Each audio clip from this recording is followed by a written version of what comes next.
인구 감소를 막기 위해 매년 지자체에서 막대한 예산을 쏟아붓지만 최근 몇 달 사이 도내 인구가 5천 명 이상 줄었습니다. 주소 옮기기 등 형식적 정책보다 정주 여건 개선이 시급하다는 지적입니다. 국가를 위해 희생한 유공자에게 지급되는 보훈 수당이 지역마다 천차만별입니다. 예우 차원의 수당에 형평성 논란이 일고 있습니다. 재난사고 발생에 신속하고 체계적인 대응을 위해 강원도 재난현장 전문 봉사단이 출범했습니다. 전문 인력과 장비를 갖춘 봉사단의 역할과 효과를 이슈앤피플에서 들어봤습니다. 강릉 고교 야구부가 최근 열린 황금사자기 전국 고교 야구 대회에서 대구 고교를 13대 4로 꺾고 사상 첫 우승을 차지했습니다.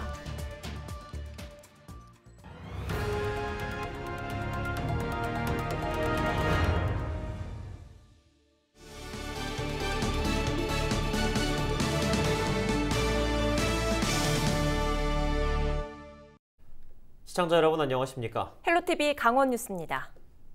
첫 소식입니다. 지역 소멸을 막기 위해 지자체마다 매년 인구 늘리기 정책에 막대한 예산을 투입하고 있는데요. 최근 넉 달 사이 도내 인구는 5천 명이 넘게 줄었습니다. 지자체별로 수백 명씩 그야말로 증발된 건데요.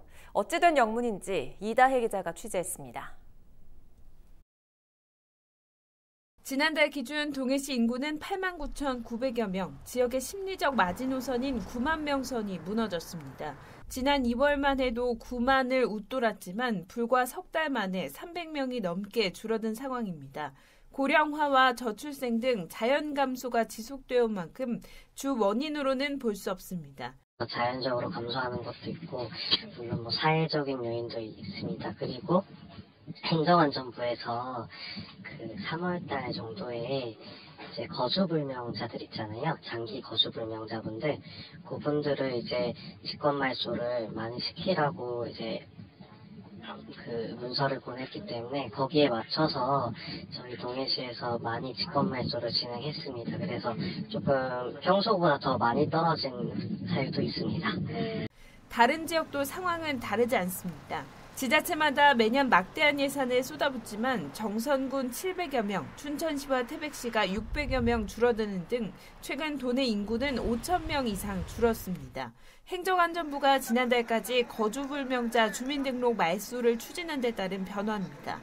만약에 저희가 거주불명이 돼 있어도 말소는 되지 않기 때문에 주민등록상 나이가 연세가 120세가 되고 이런 경우가 많아서 허수를 좀 줄이려고 이제 법 개정을 했고 이번에 처음으로 장기 거주불명자라고 해서 이제 말소 작업을 진행했습니다. 주민등록 인구의 정확성과 효율성은 높였지만 지자체는 고민이 깊어질 수밖에 없습니다. 통계의 허수가 사라지면서 인구 감소와 지역 소멸의 위기가 더욱 선명하게 드러났기 때문입니다.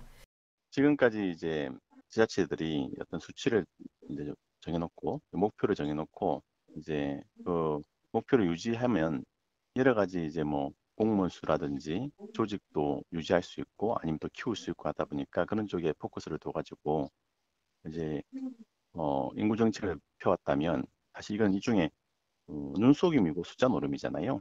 숫자 노름이 아니고 실질적으로 인구를 유인할 수 있는 그런 실질적인 조치가 좀 필요한 거 아닌가 생각. 급격한 인구 감소로 심화되는 지역 소멸의 위기. 주소 옮기기 등의 형식적인 정책보다는 정주 여건을 개선하는 등 근본적 대책이 필요해 보입니다. 헬로티비 뉴스 이다혜입니다. 6월은 호국보훈의 달입니다. 나라를 위해 희생한 국가 유공자들과 유족을 위해 지자체에서는 보훈수당을 지급하고 있는데요. 예우 차원에서 지급되는 이 보훈수당이 지역마다 천차만별이라 형평성 논란이 일고 있습니다. 김선화 기자가 취재했습니다. 아버지가 6.25 전쟁에 참전했다가 전사한 곽진구 씨. 한창 어리광 부릴 나이 7살. 한순간에 아버지를 잃은 곽 씨는 어머니 누나와 함께 힘들게 생계를 이어왔습니다. 어렸을 때부터 가장 역할을 해온 그에게 지자체에서 지급하는 보훈수당이란 그 의미가 깊습니다. 나라의 부모를 희생을 했으니까 그거에 대한 우리가 보답을 받는다고 생각을 하는 거죠. 누구한테 특출나게 잘났다 이런 것도 아니고 부모님이 나라를 위해 싸우시다 돌아가셨으니까 그 보답을 시나 관공서에서 정부에서 혜택을 받는 거죠. 참전 독립유공자 등 국가유공자와 그 가족들은 매달 국가가 지급하는 수당 외에 지자체로부터 보훈수당을 받습니다. 문제는 이들이 어느 지역에 사느냐에 따라 받는 금액이 천차만별이라 매번 형평성 논란이 일고 있다는 겁니다. 철원과 홍천, 평창 등 6곳은 20만 원, 영월과 속초, 고성 등은 15만 원을 지급합니다. 원주와 춘천, 강릉 등 5곳은 10만 원으로 가장 적습니다. 유공자들은 나라를 위해 바친 희생은 모두 같은데 거주지에 따라 다른 대우에 박탈감을 토로합니다. 우리가 기대하는 만큼 효과를 볼 수는 없지만 그래도 이제 때가 되면 같은 금액으로 가긴 가야 되는데 이제 그 세월이 언제가 될지 기대는 해보지만 원주도 조만간에 뭐 좋은 대책이 마련되지 않을까 이렇게 생각을 하고 있습니다. 문제는 예산입니다. 춘천 등 일부 지역은 형평성 등을 고려해 수당을 인상하기로 했습니다. 하지만 보훈 대상자가 3,800여 명으로 도내에서 가장 많은 원주시는 아직 인상 여부를 확정짓지 못했습니다. 매년 예산 44억 원이 필요한데 5만 원을 더 인상하려면 연간 20억 원을 더 확보해야 합니다. 유공자에 대한 예우와 지원은 국가와 지자체 공동 책무지만 보훈수당은 전액 지자체가 부담하는 것으로 지역 재정 상황에 따라 지급될 수밖에 없습니다. 갈수록 고령화되면서 경제활동이 어려워지는 보훈 대상자들. 나라를 위해 희생한 이들이 소외받지 않도록 합당한 예우와 지원이 필요해 보입니다. 헬로티비 뉴스 김선아입니다. 강릉고등학교 야구부가 황금사자기 전국 고교야구대회에서 사상 첫 우승을 차지했습니다. 강릉고는 지난 14일 서울 목동야구장에서 열린 황금사자기 결승전에서 대구고교를 13대4로 꺾고 승리했습니다. 1975년 창단된 강릉고가 전국대회에서 우승한 것은 지난해 대통령배에 이어 올해 두 번째입니다. 강릉고는 다음 달 29일에 시작하는 대통령배 경기에도 다시 한번 우승에 도전합니다. 강원도 육아종합지원센터가 양육 부담을 줄이기 위해 영아를 대상으로 시간제 보육 사업을 추진합니다.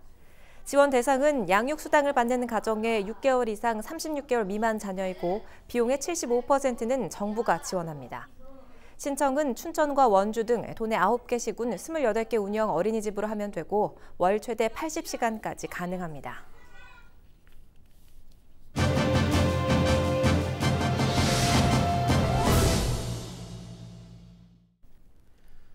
강원도가 재난 현장 전문 봉사단을 운영하기로 했습니다. 재난 상황 발생에 보다 신속한 대응을 위해서인데요. 강원도 총무행정관실 최순칠 민간협력 담당과 연결해서 자세한 내용 살펴보죠. 담당관님 반갑습니다. 재난 현장 전문 봉사단 이번에 출범을 했죠. 기존의 다른 봉사단과는 어떤 점들이 다릅니까? 그동안 겪었던 대형 산불이나 집중호우 같은 대규모 재난 상황에서는 일반 자원봉사들의 도움뿐 아니라 전문성을 가진 전문 봉사들의 분들의 도움도 절실합니다. 또한 재난 발생 시 가장 중요한 것이 신속한 대처와 복구를 할 수 있는데 전문 분야에서 활동하시는 자원봉사 단체별 인력과 시군 자원봉사센터와 유관 봉사단체에서 보유가 있는 복구용 장비 현황을 전수조사했는데요. 이번 전문 자원봉사단은 총 375개 단체에 3만 2천여 명의 인력과 58종 1,100여 대의 장비를 상시 동원할 수 있도록 시스템을 구축하였습니다. 전문 분야별 인력과 기계 등을 체계적으로 갖춘 건 전국 최초라고 들었는데 어떻습니까? 네, 그렇습니다. 재난 현장에서 자원봉사자분들 다음으로 가장 중요한 것이 복구 장비를 할 수 있는데요. 자원봉사자 인력뿐 아니라 전문 복구 장비까지 즉시 투입될 수 있도록 시스템을 구축한 것은 강원도가 최초입니다. 시군 센터와 봉사단체들이 보유하고 있는 재난복구 장비 약 1,000여 대를 종류와 수량, 보유기간을 전수조사해서 데이터베이스화했고 재난 발생 시 시군 간의 장비를 공유할 예정입니다. 네, 재난 현장에서 더 체계적인 역할을 기대해 보게 되는데요. 어떻게 운영이 됩니까?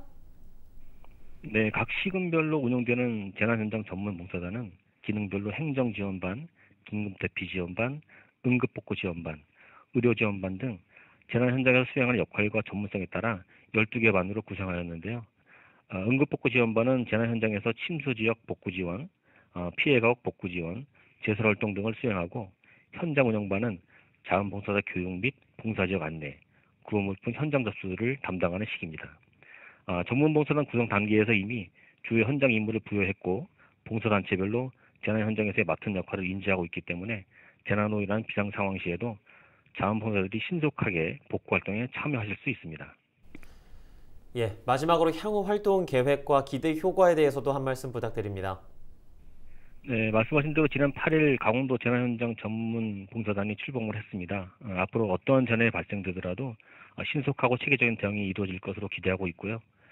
더불어 2022 강원 세계 산림 엑스포와 2024 강원 동계 청소년 올림픽의 성공적 개최를 위한 자원봉사 기반 구축에도 최선의 노력을 다할 계획이니 도민 여러분의 많은 참여와 지지 그리고 성원을 부탁드립니다. 예, 알겠습니다. 오늘 말씀 여기까지 듣도록 하겠습니다. 고맙습니다. 지금까지 강원도 총무행정관실 최순칠 민간협력 담당이었습니다.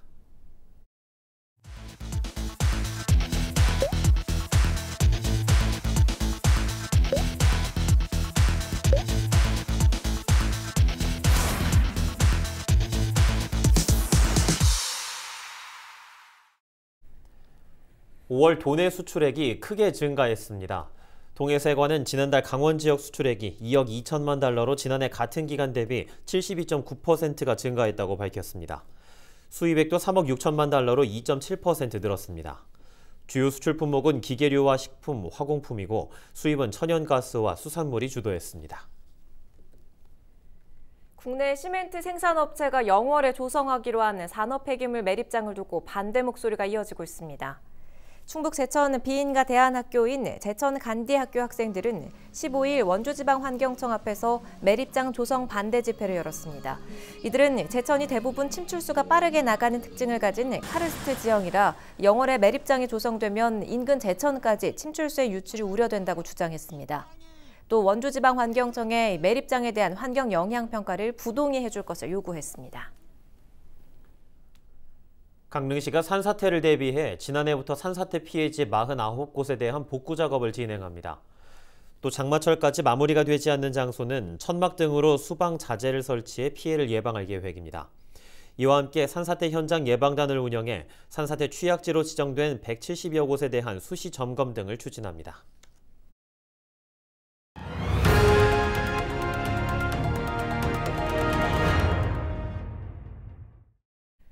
홍천군이 지역 주민들을 대상으로 미시령 터널 통행료 전액을 지원합니다.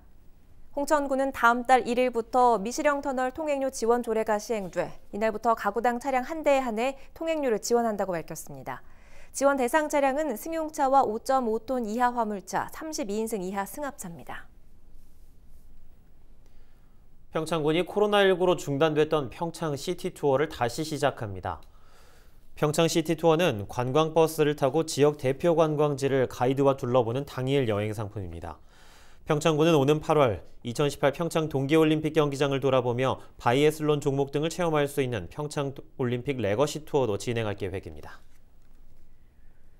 원주시와 한국광물자원공사가 15일 원주시청에서 광물 이음길 조성 업무 협약을 맺었습니다.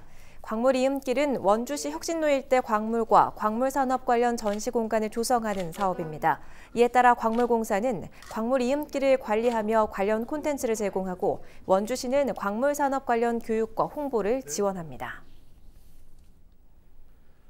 문화체육관광부와 한국관광공사가 8월 31일까지 한국관광품질인증업소를 모집합니다. 한국관광품질인증제는 서비스 품질 평가를 통과한 관광업소 정보를 관광객에게 제공하는 국가공인제도입니다.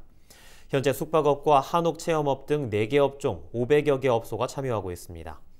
인증 유효기간은 3년이며 인증업소는 서비스 모니터링과 교육 등 품질 관리와 홍보 등을 지원받습니다.